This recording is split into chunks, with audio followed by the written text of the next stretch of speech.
কাজটাও করিয়েছে, আপনি করেছেন, অথচ আপনি যখন শাস্তির সম্মুখীন হয়ে, আমি যখন শাস্তির সম্মুখীন হয়ে আল্লাহকে বলবো কাজটা তো করিনি, করিয়েছে শয়তান, তখন শয়তান কাজের দায়ভার আমাদের উপর চাপাবে।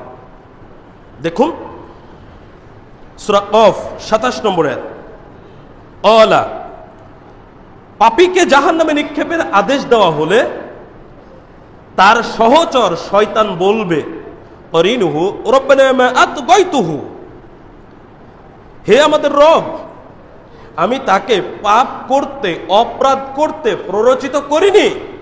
কে বলবে? শয়তান বলবে।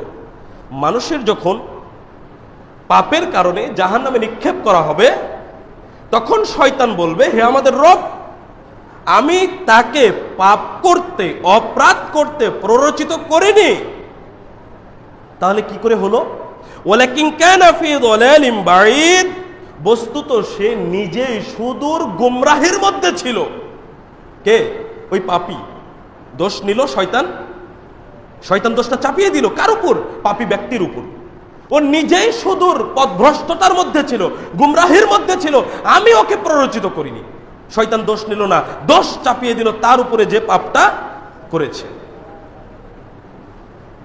তাহলে সেই দিন দোষারোপ করেও কোনো লাভ হবে না। শয়তানের আচরণ দেখেন, মানুষের সাথে শয়তানের ইহকালীন আচরণ এবং পরকালীন আচরণটা